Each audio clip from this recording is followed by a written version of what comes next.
し。お好きな席どうぞ。なんかすごい働き者アピールしてしもたけど。いやいや大丈夫。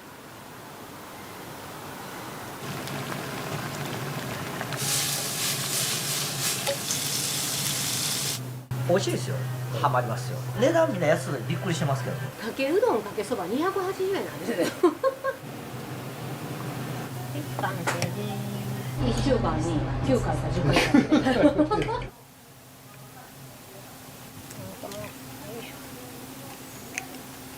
牛すじカレーが一番好きで、絶品のママが美味しいの作ってくれてありがたいです。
これは牛の肺です。大阪ではふわとかふくとかって言うんですけど、これ今何をしてはるんですか。あまりにもちょっと太い血管のところはもううちは切り落とすんですよ。やっぱ匂い強いんですか。いえ、歯ごたえがあって好きっておっしゃる人も言ってるんやけど、輪切りにした時にいかにもこう血管でしたみたいなのをビジュアル的に嫌な人もいてるから、大まかですけどね。だいたいこんな短冊にしてこのまま本当やったら薄切りしたいんやけど、ブヨブヨって切りにくいんで、これをまず茹でちゃいます。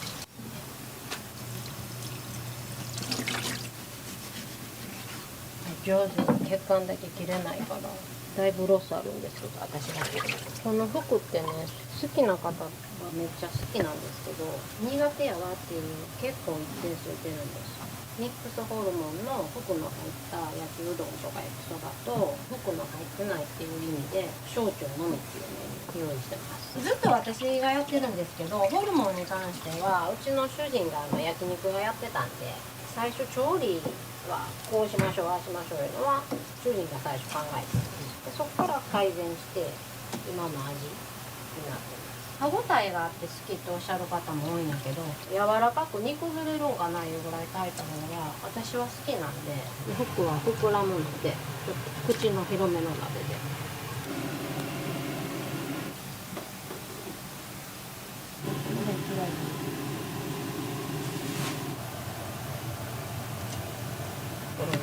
ひっくり返したりして沈めます。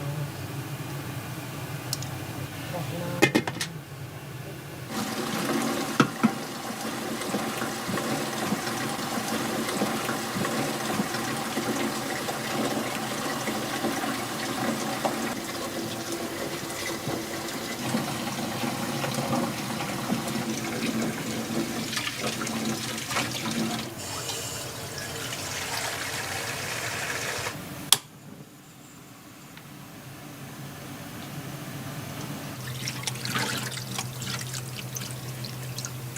トップギアラーいうて肉厚の分厚いとこばっかり入ってるんで。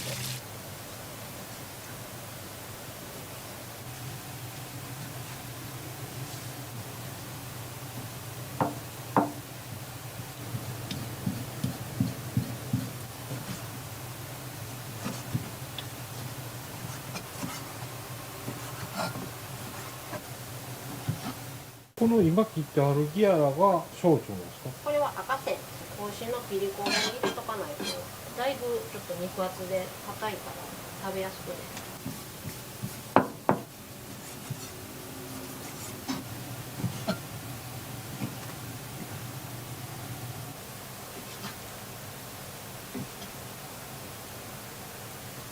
大丈夫大丈夫。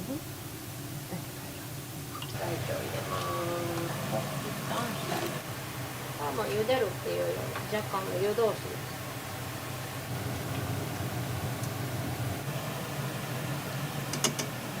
この入れすぎたかもしれない。このちょっと変わってる。すごい膨らむんですよね。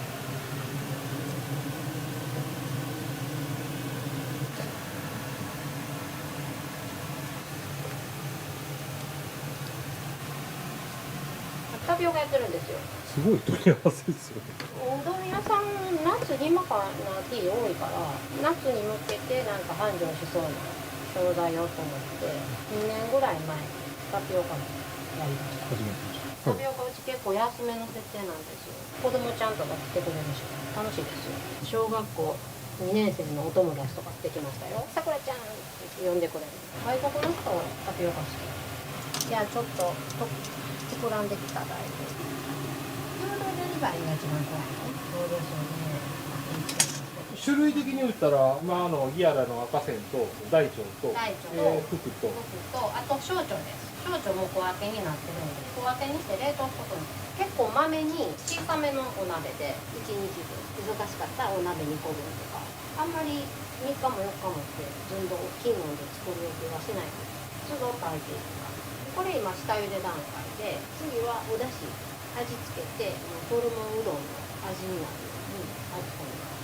なんでいっぱいかかってたらでもこれは切りやすくする作業なんで。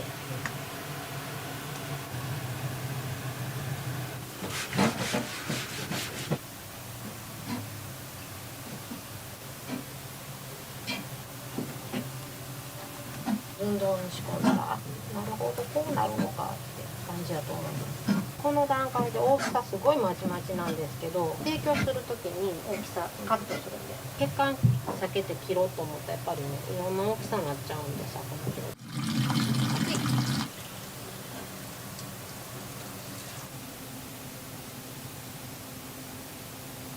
さっと汚れ落としとラベル落としみたいな感覚で綺麗にねいい色してます。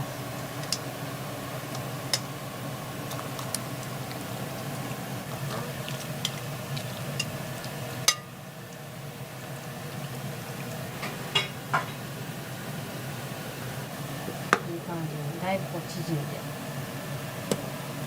ポリッと。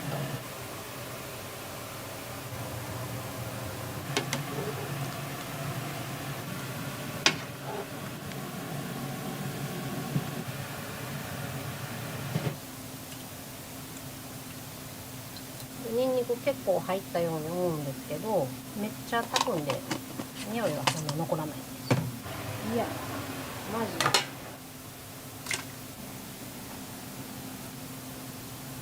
これぐらい。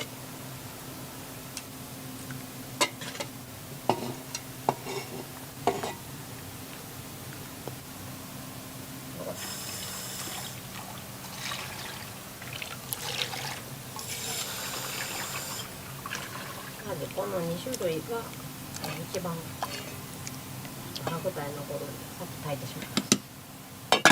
これでバクまで直前に大腸とあと小腸も入れます。小腸は生のまんま用意してるんで鍋1個分このぐらいかなこのぐらいそれで1回分かけうどんかけそば280円なんですよでもそれってねカレーライスにいっぱい食べる人が頼んでくれたらね接客向いてるんでしょうね。向いてるのかな。人見知りですよほんまにそれが逆にいいんじゃないですか。話したいお客さんの話は聞ける。で要所要所でこう挨拶打ってみたいな。慣れたらめっちゃ喋ってるかもしれない年配の方が多いんですか基本的には。常連さんはやっぱり年配の方多いですね。12時台は働き盛りのご飯食べに来る。お店きれいにしてからやっぱ女の人増えました。女性の方一人で来てくださったり帰りやすくなったみたいで、また女同士やからね、ちょっとお話ししたりね、それ一番嬉しいですね。お店きれいにしてホルモン好きな人が来てくれたら。まだアクとか出てるけど、この状態ではまだ大丈夫。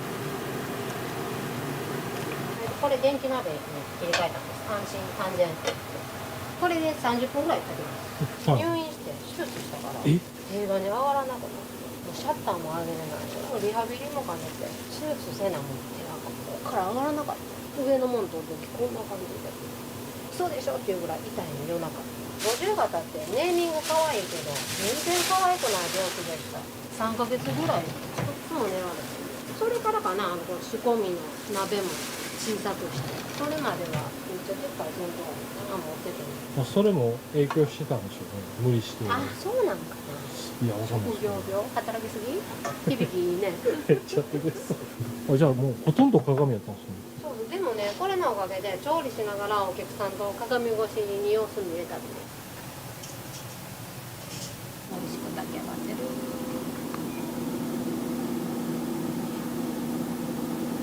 後でおにぎりにします。何種類ぐらい作られるんですか？いつも1日1種類で日替わりで。娘さんはおいくつなんですか？息子の嫁が産むんです。あ、そう長男が30、次男が26のところにも孫いてるんです。5ヶ月。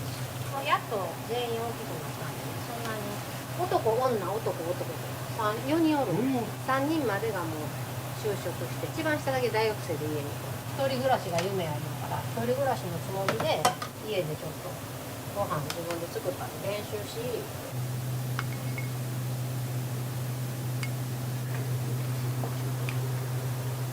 一つおいくらですか？バラ売りは150円やけど、ランチセットになると120円になるのかな。380円のきつねうどんにおにぎりこつで500円から、まあ、きつねだけにかかわらず昆布、月にわかんない。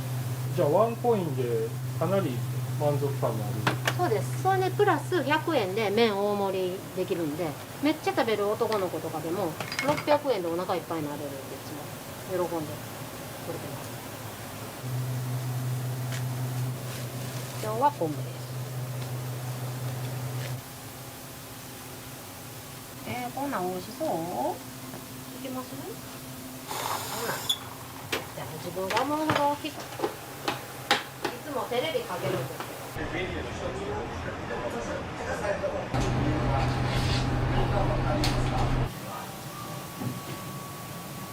よいしょ。おはよう。どこ行くの今日は？ここもうやってまんの？はい、今からちょうど空いてるとこです。よかったらどうぞ。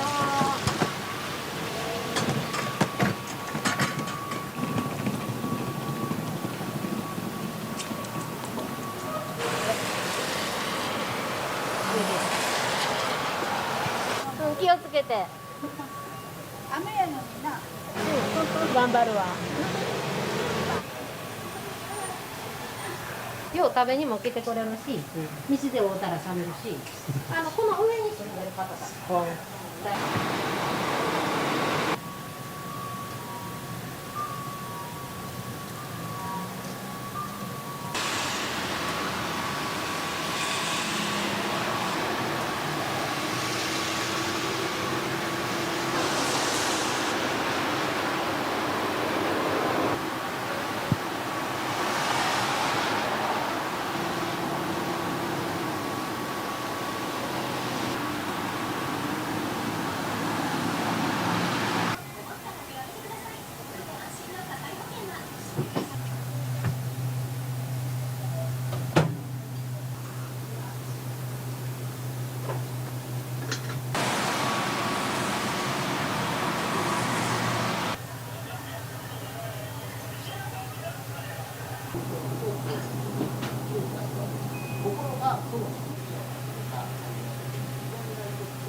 大腸入れようかな。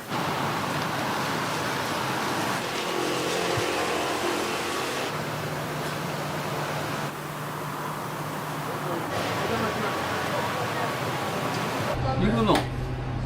どうしようかな迷ってんでんな。そばと飯しようか、でもこの焼肉定食しようか迷ってんねん。でどっちがいいと思う？天ぷらそばあんの？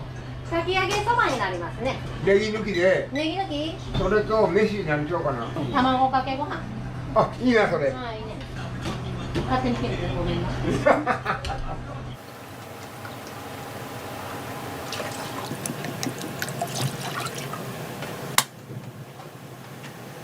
それでいいですか？かき揚げ、俺入れは今日入れてないから。いや、もともとべっぴんじゃない。いやだからやん。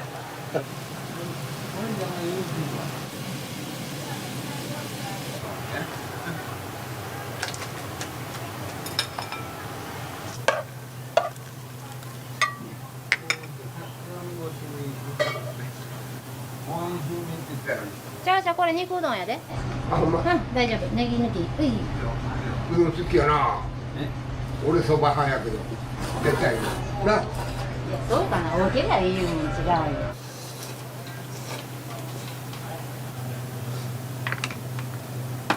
ママ卵も割っとってよ。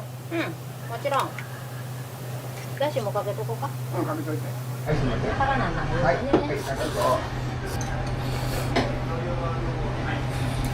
かき揚げそば用。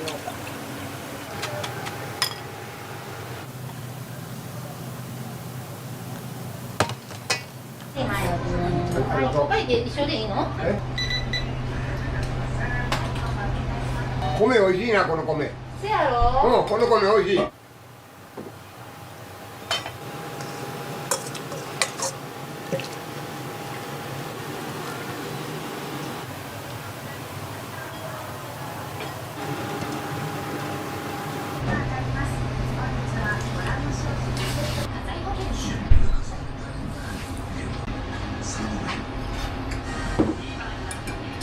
うわ美味しかった。はい、ごちそうさま。ありがとうございます。はい、どうも。はい、いらっしゃいませ。お好きな席どうぞ。いくつほどの焼きそばセット。焼きそばセットね。かき揚げうどんとか。かき揚げうどん。単品でいいですか？そばとよし。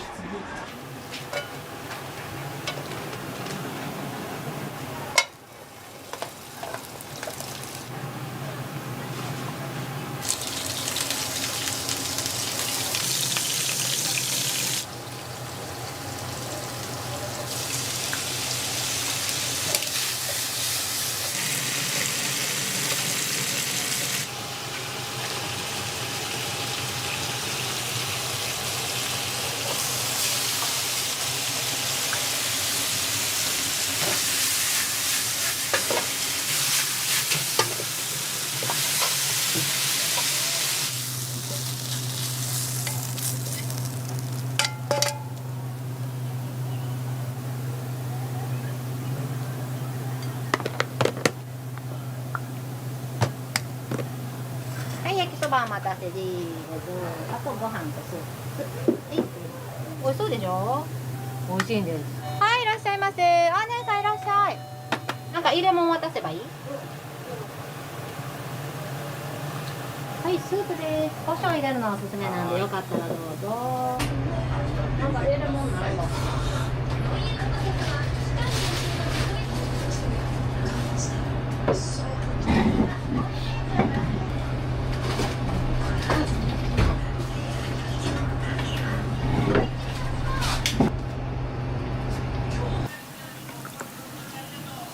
週1、2回でこれやるときってなんか決まったメニュー頼まれるんですかね。大体ホルモン系のやつ食べてます。美味しいですか？美味しいですね。こってりしてて。全然違います。全然違います。今日ちなみに何食べられます今日はホルモン焼きそばのセット、あとスープも美味しいんです。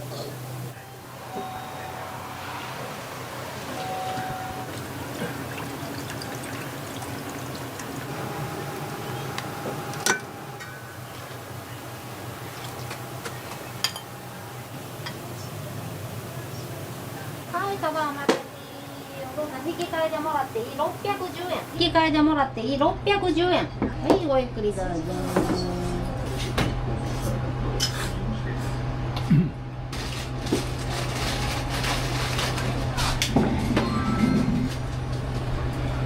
超常連さん。あ、ちょうど。 1週間に9回か10回かお伺いしてないの決まって出るのがあ、ノンアルコールです。お昼間はうまいな。うまいな。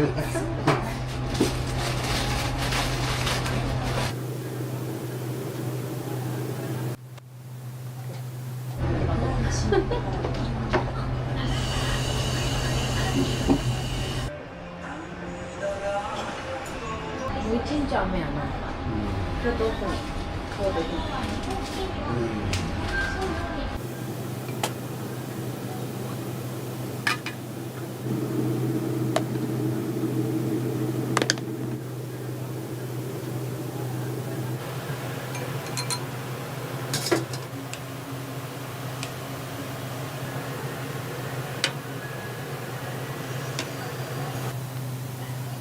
完成です。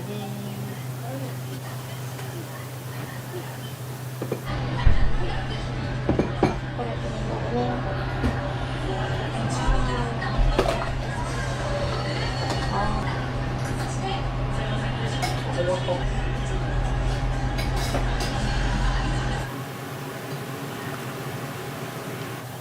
男前はぜひ映らない。これは温玉トッピング。はい。どうぞ。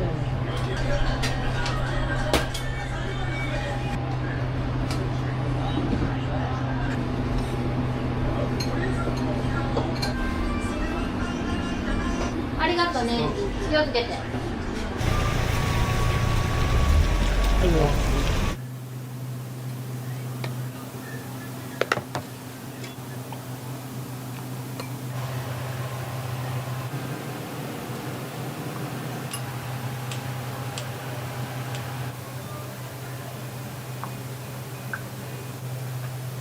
はい、すいません。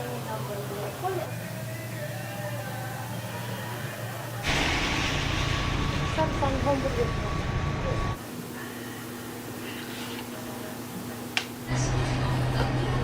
出ました。今日も丼。丼？ご飯大。大。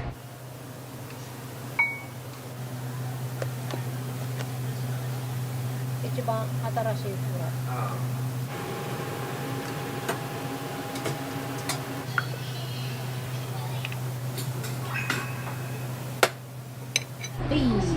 はい、ありがとう。これニンニク。はい。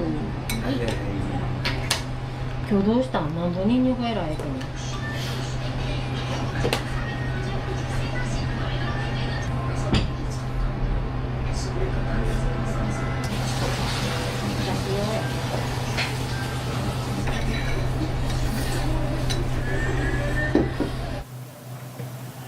で一晩冷ますとこうなる。でこれの油を今から焼けます。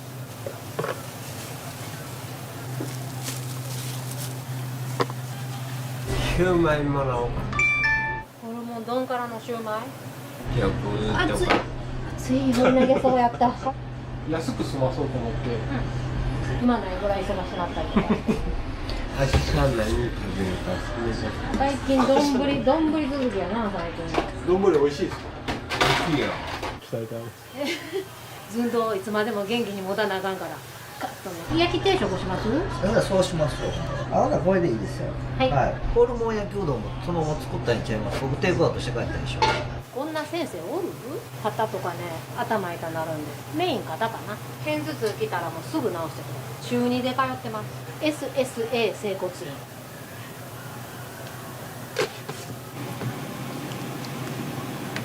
少々思います。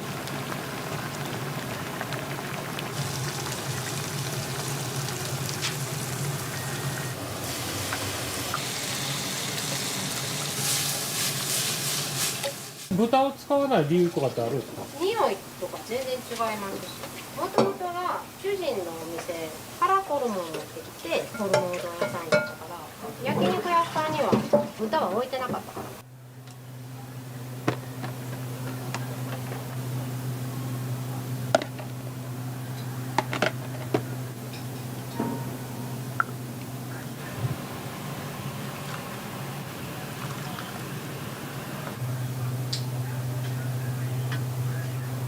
はい、お待たせです。完成です。スープはね、よかったら胡椒を入れていただくのおすすめなんで、よかったらお試しください。あ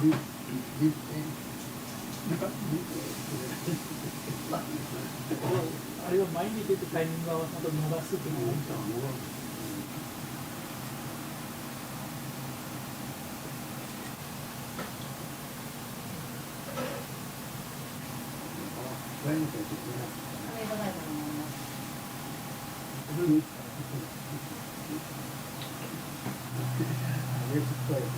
でも一生も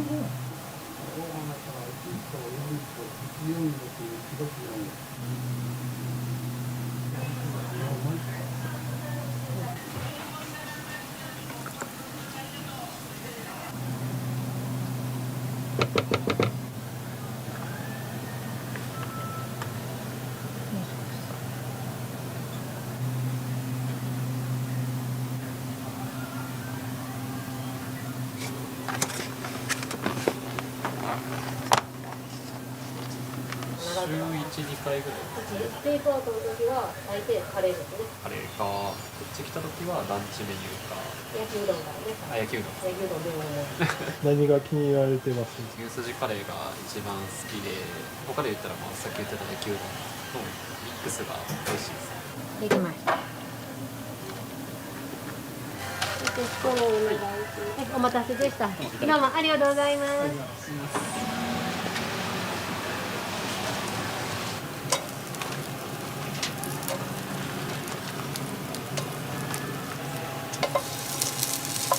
もともとのお店はいつ頃からあったんですか？ちょうど10年なのかな。それは何をきっかけに始められたんですか？たまたま銀行に用事があって駐車場に車入れてテナント募集って貼ってたんですでまず場所を気に入ってね玉でのこの商店街のこっち側ちょっと入ってうわここでなんかしたいわと思って最初はフライショップみたいにしたかったんですよ。唐揚げとかコロッケ屋さんにしたかった2回ぐらい試作して私には無理やと爆発とかするから油使わない仕事でってこのうどん屋さんには申し訳ないけどうどんやったら私にもできるかなと思ってあちこち食べに行って最初は普通のおうどん屋さんから始まったんです。それが立ち食いうどんの一番最初で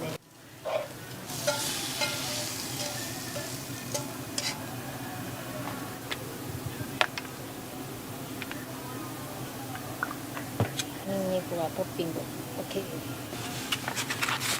ありがとうございます。陽気ここのお店の魅力って何ですか？美味しいですよ。ホルモンでご飯なんかあんま食べないですね。おかずにならへんと思ったけどここになるんで焼肉とか行ってもご飯に合うもんしか食べないんでホルモンとご飯と合うっていうのはないんですよ。合うから食べるのハマりますよ。あと値段みんな安いでびっくりしてますけどこのご時世この値段ってご足労いただいてあいえいえりがとうございます。全然ありがとうございました。すいません。ありがとうございます。お気をつけて。冷やしただけでこんだけこうゼリー状に固まってるんやけど牛すじカレーって皆さん筋がゴロゴロしてるのを想像してはりますけどうちはこの溶け込んだカレーがこれが売りなんです。煮こごりとかあるでしょホルモンのあれのこごりの部分あれがアキレスの力で固まってるのそれを使ったカレーです。ゼラチン質。そうゼラチン質でコラーゲンたっぷりプルプルしてこれがね美味しいもとやと思うんですよ。カレーしか食べない人と言ってくれるぐらいカレーも結構人気なんです。これを常にすぐお出しできるようにアキレス下茹でして刻んで炊いてで牛すじは牛すじでまた炊いて1日寝かして油取っていろいろ香辛料とか入れてなんやかんやで3日かかる。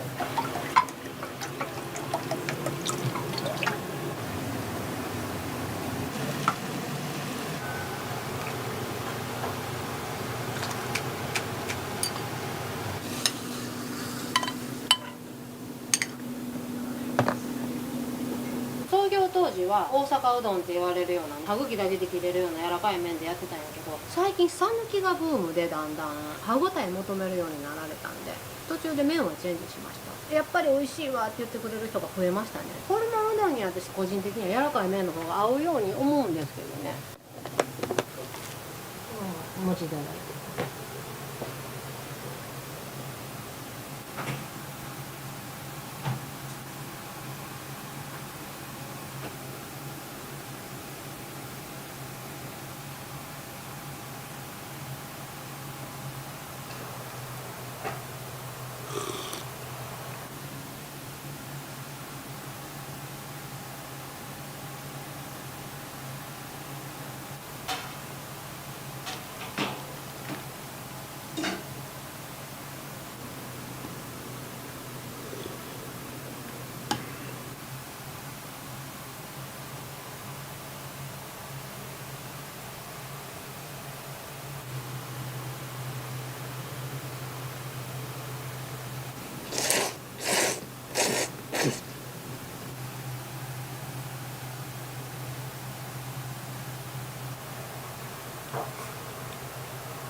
カレーの大ファンやね。いつもカレー食べてくれてて。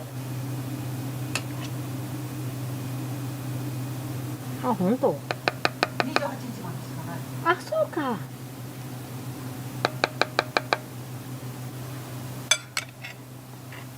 おーい、牛すじカレーです。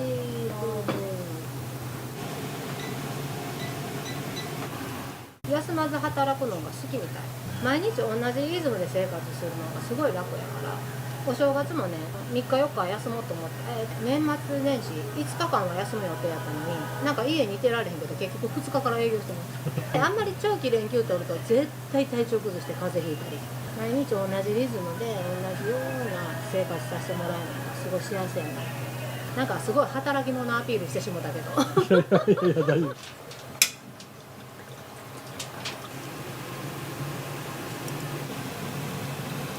松山の写真。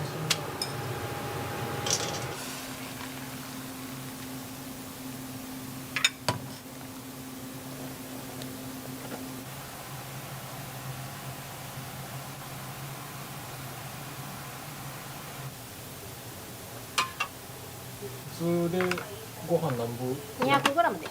大盛りで300。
生玉？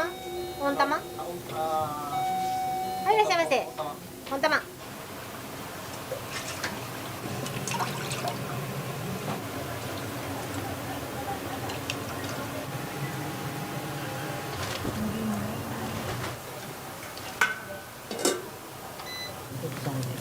こだわりです。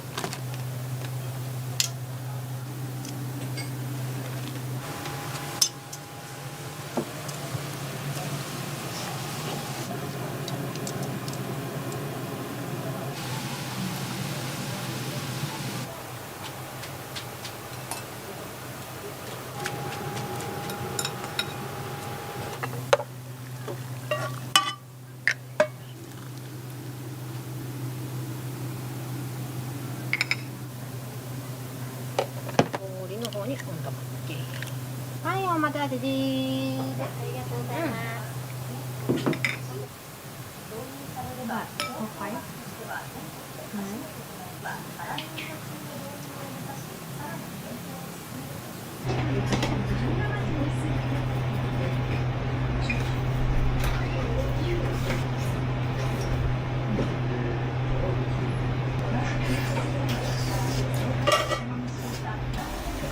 お店あんまり儲かってる？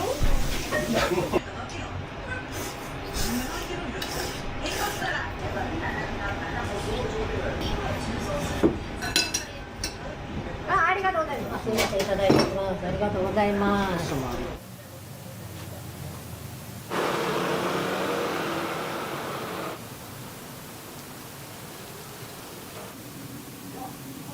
で、入れて。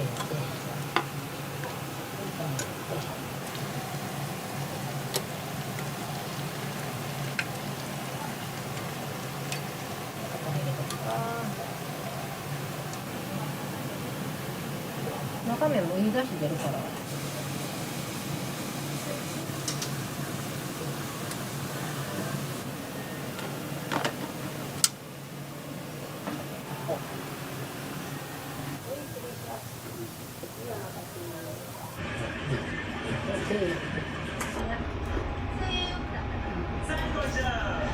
2分なんで、はい、ありがとうございます。消防士の8段階で、消火した後に新発が認められるのは、お出しするそう前にいうやつですか？まだ違います？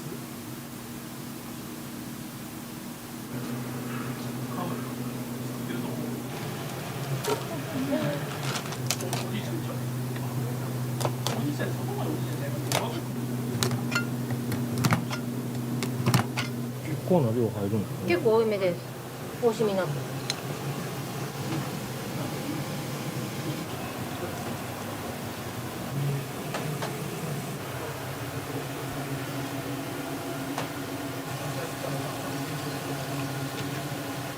ほんまに美味しいから。全然変わりますね。でしょ？ホルモンとガスってどっちもまあ言うたら内臓は内臓でしょ、なのに出てくる出汁がこんなに違うんですよ。不思議やね。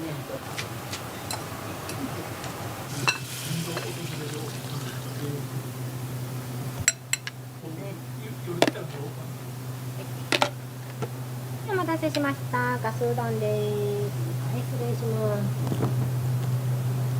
はい、失礼します。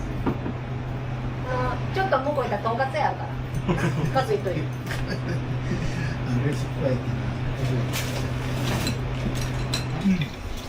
なんかかわいそうやけど。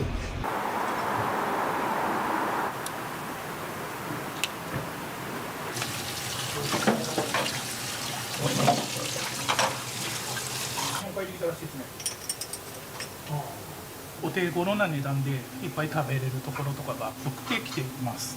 お味的に何か気に入っておられるメニューですか？かすうどんが他の店とかに比べてたくさん入っているので、それがとても嬉しいです。絶品のママが美味しいの作ってくれてありがたいです。営業終了です。お疲れ様でした。今日はありがとうございます。お付き合いいただいて。では片付けてきます。はい。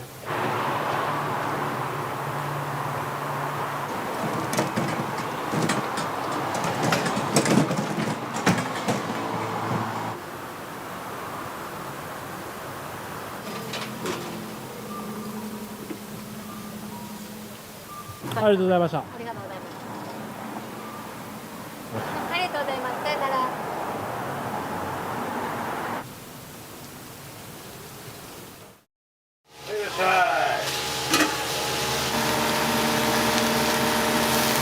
すごいね、柔らかくて。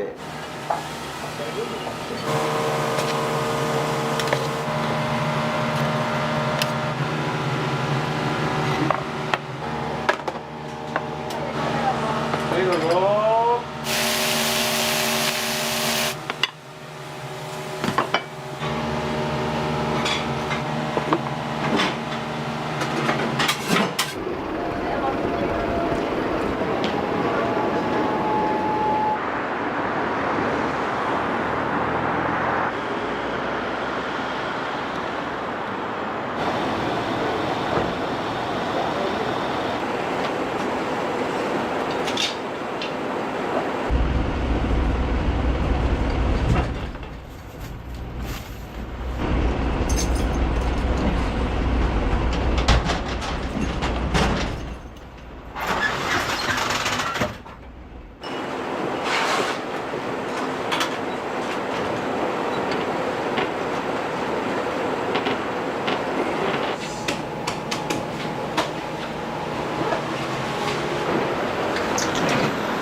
この用意って結構大変ですよ。まあ毎日のことだから。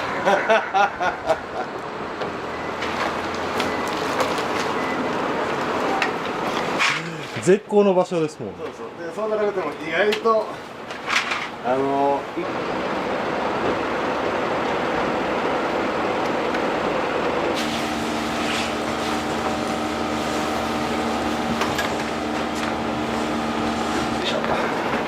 ね。甘いよ。甘い方がお好きなんですか？ああ、そうだね。僕お酒の全く飲まないから、なんていうの、未だに体も鍛えてるんだけど、はい血糖値はやるのにはやっぱり甘い方が。そう血糖値が上がると、その筋肉にいいとかあるんですか？そういうこと、そういうこと。まあだから結局体鍛えたりすると一気に血糖値は下がるんで、その下げないために。そうだね。でも昔僕は喜界島ってご存知ないよね。いやいや、知ってます？はい。奄美大島の離島なんだけども、そこから出てきた時に最初の目標は格闘技でプロを目指してたんです。結局23まで必死こいて頑張ったけど結局大怪我して引退したんだけどね。あ、怪我をされたんですか？そう、まあ当時 K1 って流行ってたと思うんだけど、その前身だったのね。僕はそんなに身長大きくないんだけど、この大きくない体でまあ180、190で無差別の方でやってたんで、そういう練習と芝系するとどうしても体は壊れます。だからそういうのもね、誰にも相談してなかったし、親にも言わなかったから知らないとは思うけど、このままいったら体動かなくなるよっていう診断をされたので。もうそんなとこまで。そうだからこれはもう親に迷惑かけるからやめよう。その当時は一番目標にしてやりたいことだったので、まあほぼほぼうつみたいになりますよね。一番やりたかったことができなくなるっていうんで。だけども偉いもんでやってたらいろんな人に出会って助けてもらって、何かしら楽しいことって見つかるもんですね。このお店されるきっかけっていうのは、はい、もうこれ11年前かな。おぼろげながらですよ、僕の中では雇われなくなったらじゃあ自分でやってみようかしらねって思ったんだけども、まあうまいことその当時の経営者とそれが合わなくなって、ほなやめるわいう感じでなんだろう、こんな経営者で飲食店が経営できるんだったら自分でやった方が多分マシなんちゃうんかと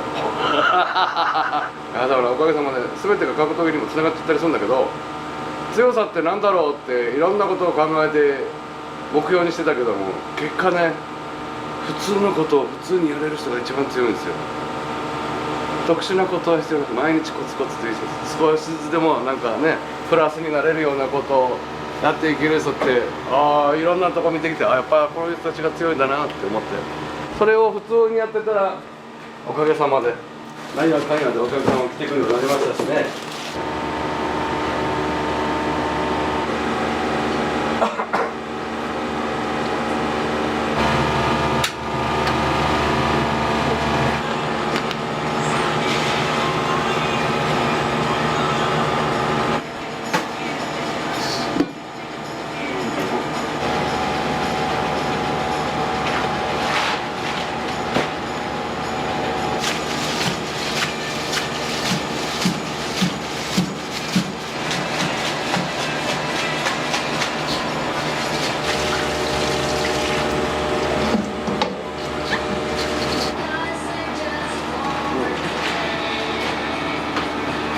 これはお昼はステーキ屋さんやってるんだけども、夜は居酒屋みたいな形にしてるんで、もう夜はちょっとお酒飲みながら自分の好きなことのお話をしてもらった方が、自然といい笑いになるのかなと思って。だから極端な話、こなれたらあかんやろうけど、別にステーキじゃなくてもよかった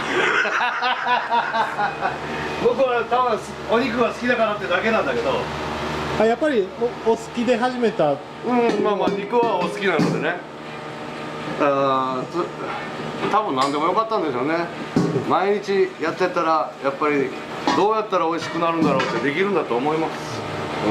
ただぼーっとするのと違ってね、毎日お肉見てどうやって焼いたらいいかとか、掃除の仕方、さばき方とかいろいろあるんじゃないですか。多分やってたら皆さん効率とか、こっちの方が美味しいって多分気づくんだと思いますよ。おかげさんでもうだから飲食店はもう20年かぐらいはずっとやり続けてるんで。最初にされてた頃は、はい、お肉屋さんとかではなかったですか？一番最初俺が最初ね大阪来た時は串カツ屋さんでした。串カツ屋さんで働きながら道場通ってで親も一応厳しかったので体で飯食っていきたいって言っても絶対許してくれないじゃないですか。建前上だから調理師免許を取るっていう理屈で一応調理師学校にも通ってました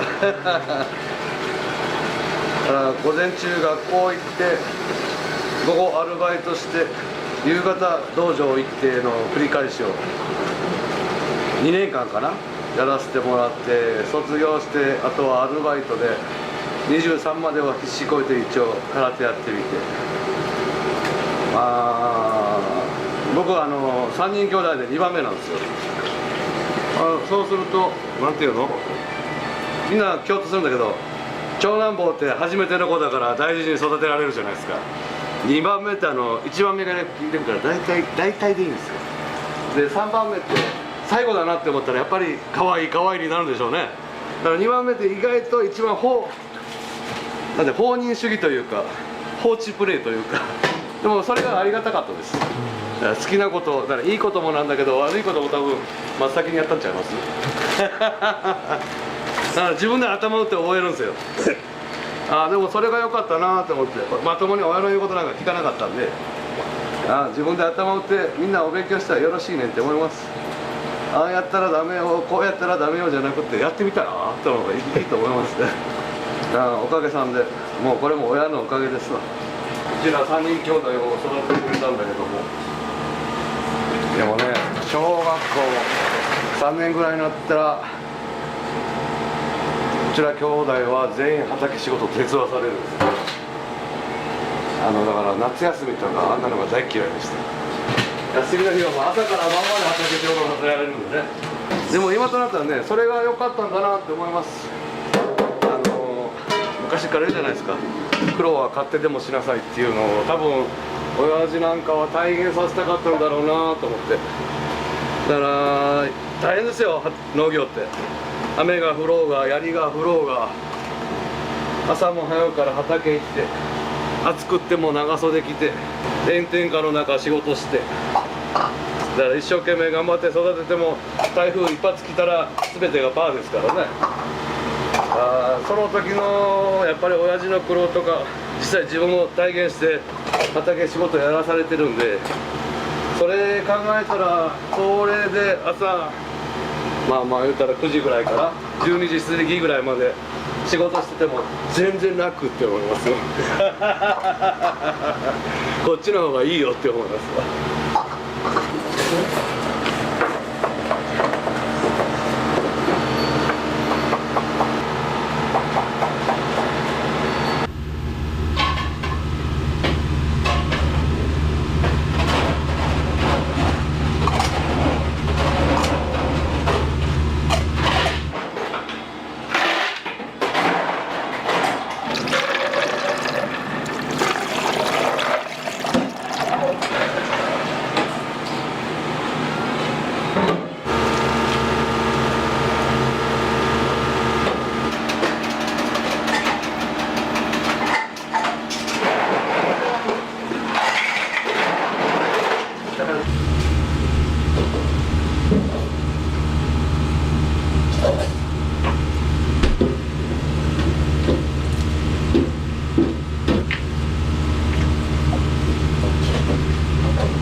そこに置いといてもらったらいいですか。はい、倉庫兼みたいな。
本とかもらってないから欲しかったら自分で取ってる。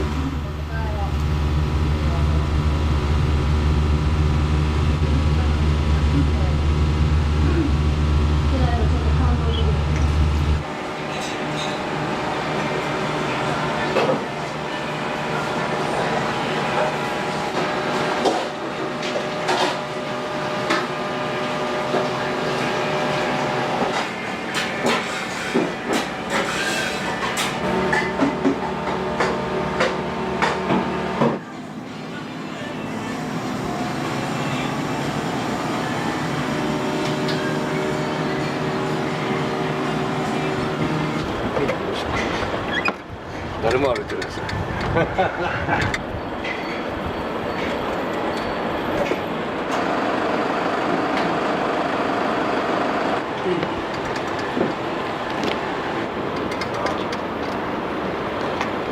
筋カレーです。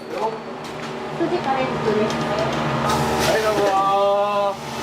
はい、いらっしゃい。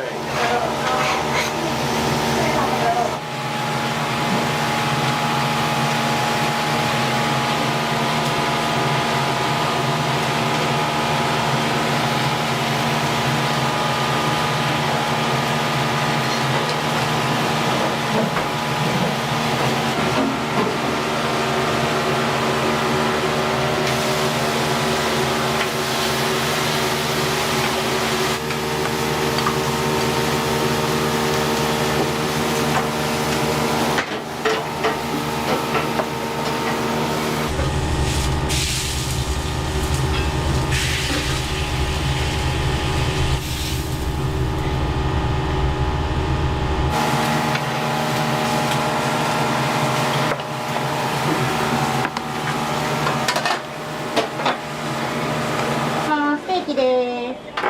これカレーです。気をつけてください。メニュー筋なんですね。中村さんは走る？いやいや、さすがにこいつなんです。いらっしゃい。またどうぞ。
初めて来られたんですか？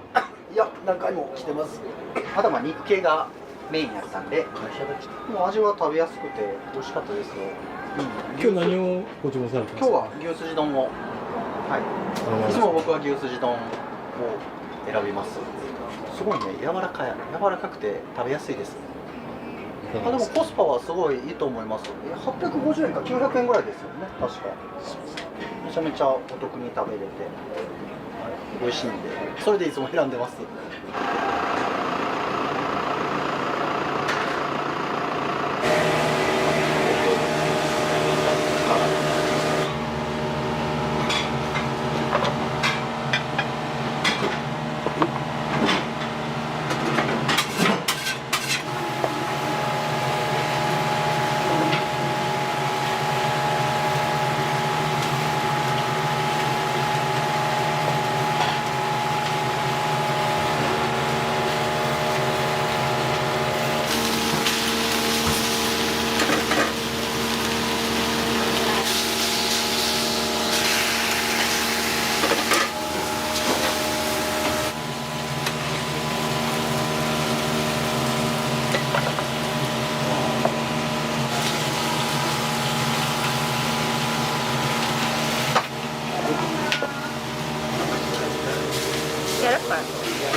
ケース普通の方です。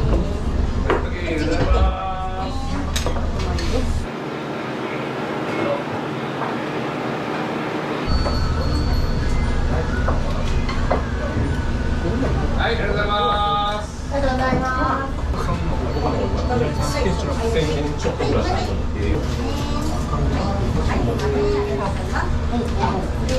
らっしゃい。はい、どうぞ。いた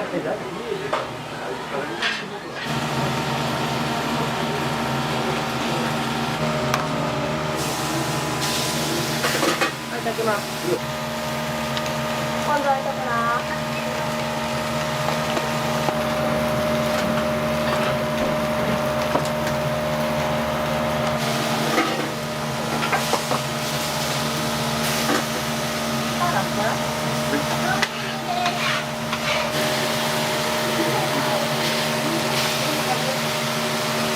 近いですね。何名さん？は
い、どうぞ。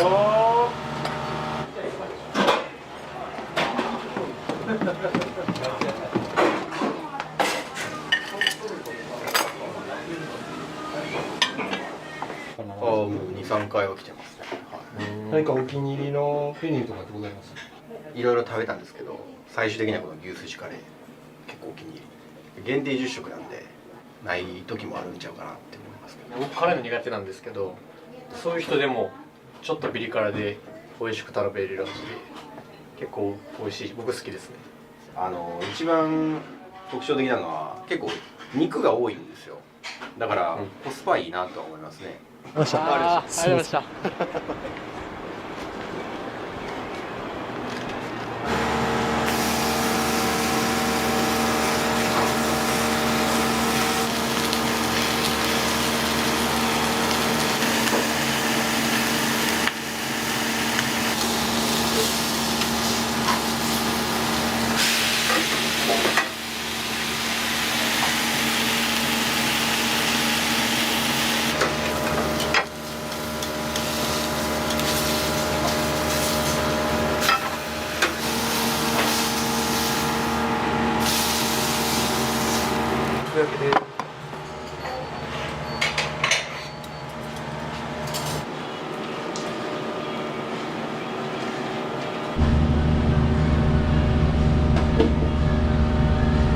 いや、どういったマスターなのかなと思って。あ、マスター優しいな、優しいし、いろいろ人生のお勉強をしてはりますので、いろいろ話してくれます。話してくれます。お二人とももう長く勤められてるんですか？私何年やろ、5年ぐらいですか。もっとおりますかね。もっといるんじゃない？ 1回抜けたんですけど、妊娠して、でその時も子供を連れてきていいよって言ってくれてね、ここに座らせて働いてました。そうなんですよ。だからすごい融通も聞いてくれるし、オーナーは。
一番古い方はね20代の頃から来てくれるお客さんいてるんですよ。お家は横浜の方で年に1回顔見せに来ます。嬉しいですよね。ね、ありがたい話で。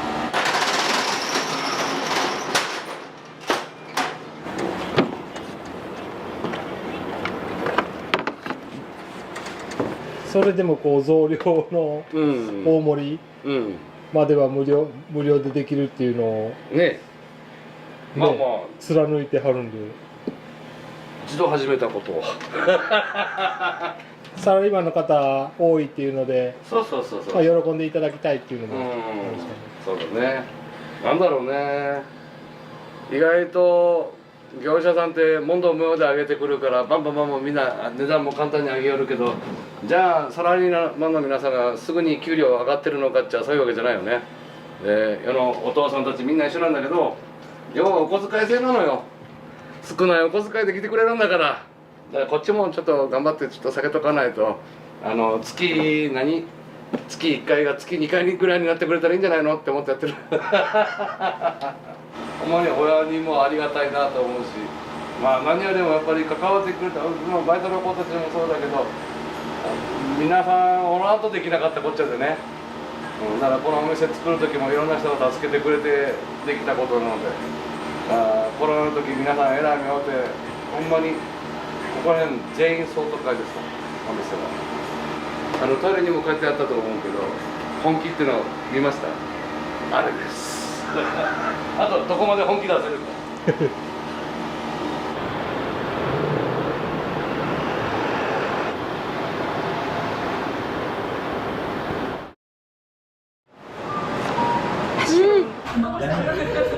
めっちゃ美味しい。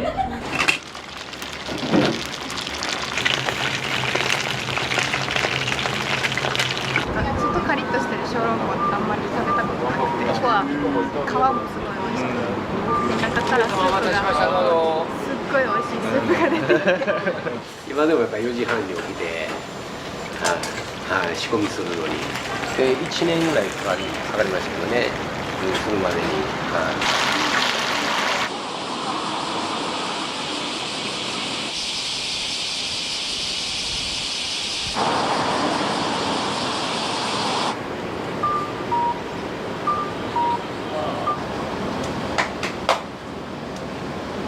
出すのは大体同じぐらいですね。10時50分頃って50分前ぐらいですかね、今日は祝日なんで。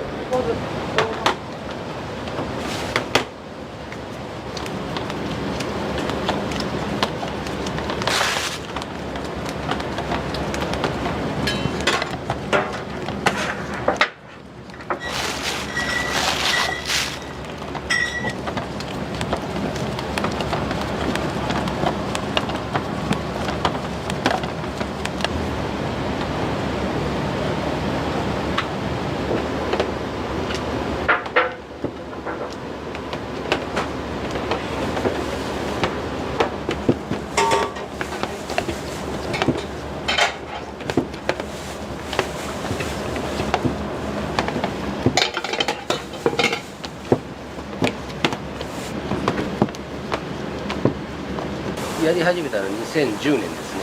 それまでは、不動産の方もやってたんですよ。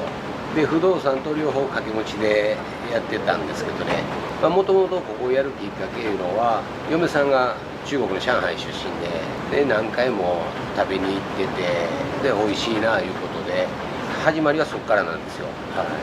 で何しようと思って考えて、それから上海よく食べに行って美味しかったんで、これちょっとやろうかいうことで、ただあの時まだ大阪にも一軒もない時なんで、焼き小籠包の店は。で不動産やりながらずっと向こう勉強しに行って教えてもらったりとかで1年ぐらいかかりましたけどね、するまでに。もともと玉造の駅前からスタートしたんですよ。で2年後にここもオープンしたんですけど、どうしても人手不足で向こうの方が閉めるようにして、でもうここになったんですよ。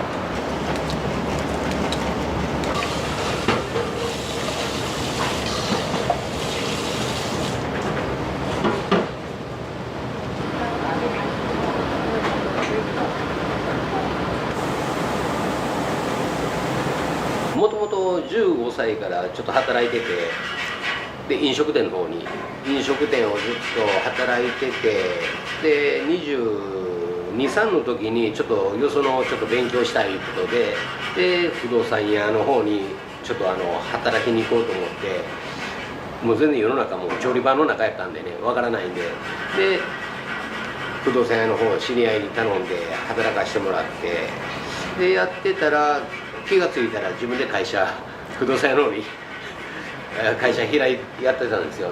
それが27歳の時なんですよ。で27歳に自分で会社をして、でまあこの店をやったのが41歳の時ですかね。今56です。はい。子供ができたのがちょうど40歳、ちょうどここのオープンと同じぐらいの時やったんで、で不動産屋で子育てが家やったんですよ。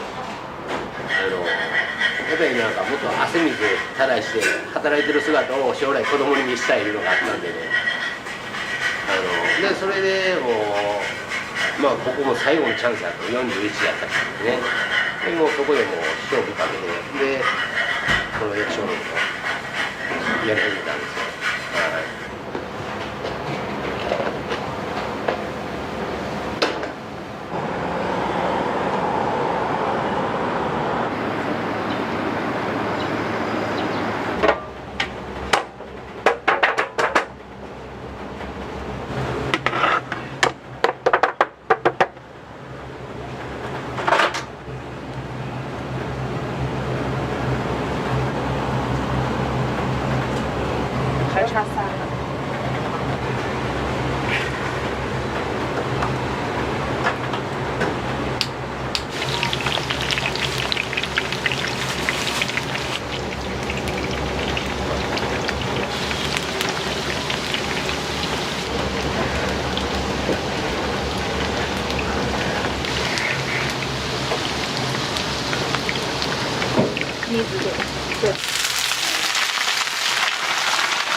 店内ですか？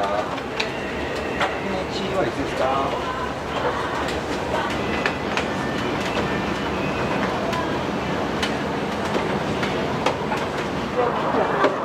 大丈夫ですよ。はい。5時にください。すいません。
お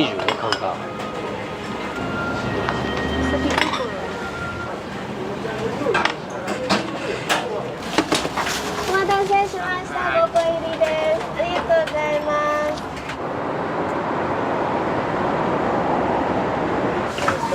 小籠包8、はい。じゃじゃ麺1つ。千葉県からジャージャーみたいな。ちょうどですわ。性能の圧に気をつけてくださいね。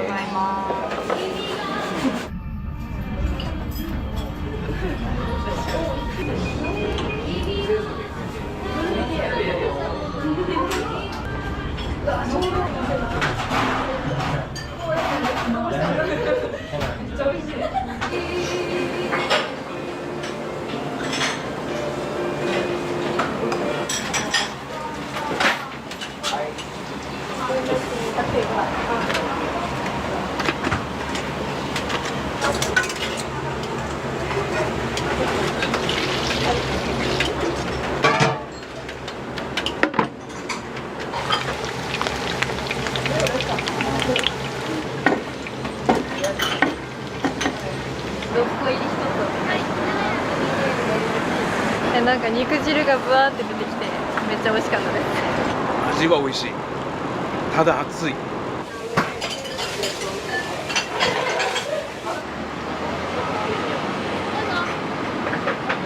々のスープが入ってることによってこうなんていうんですかね、やけどするような感じだけど、やっぱそのスープ飲んだ後にこうかぶりつく肉のあんとカリッとした下の部分の焼き部分と柔らかい皮の部分なんかベストマッチがね、すごくいい感じの美味しい小籠包ですね。お気に入りですね。もう駅からもすごく近いですし、ジャージャー麺とか結構好きで、スープがなくてこう混ぜて食べる感じにはなるんですけど、やっぱでも暑い時にこうスープなくてこうすすって食べれるなんかすっきりして美味しいですね。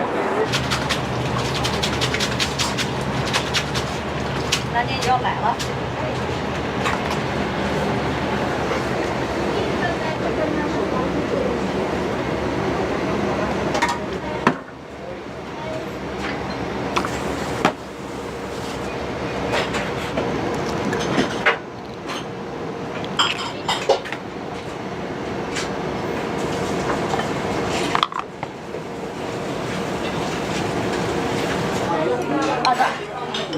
もったいないな、肉汁がな。もったいないな。かまへんやんか。黒酢つけてくださいね。はい、これこれ。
焼き小籠包と、あと水餃子と、あとは冷麺、あとザーサイ。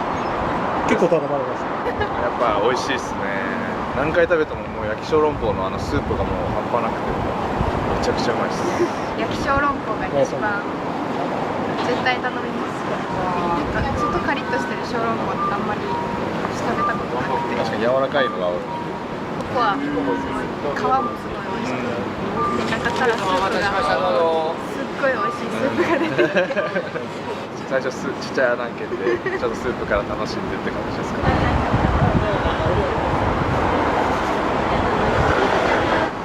食べ歩きしようかな。インスタ見て、はい、インスタで調べて。めっちゃ肉汁美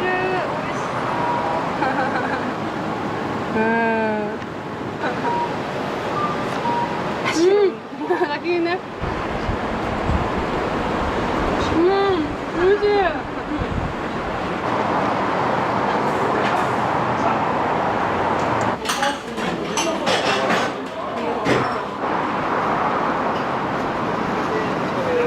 上海のローカルフードなんですよ。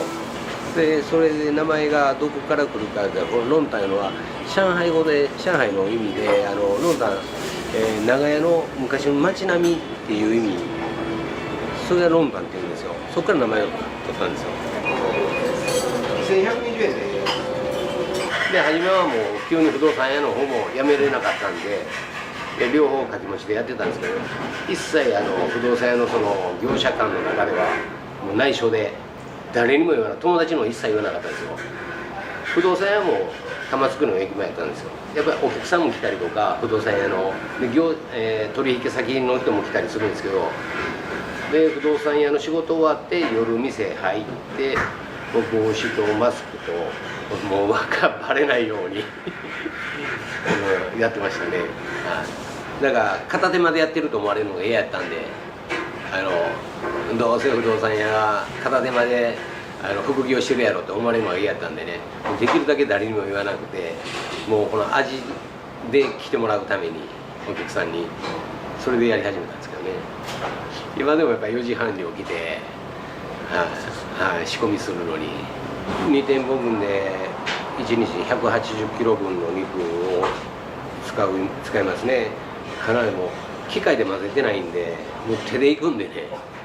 そうなんですか。やっぱり自分の手でやった方がうまいこといくんで、だいたい平均で言うたら3500個数でいうと、最高はもっといってますけどね、5000個6000個ぐらいですかね、最高は。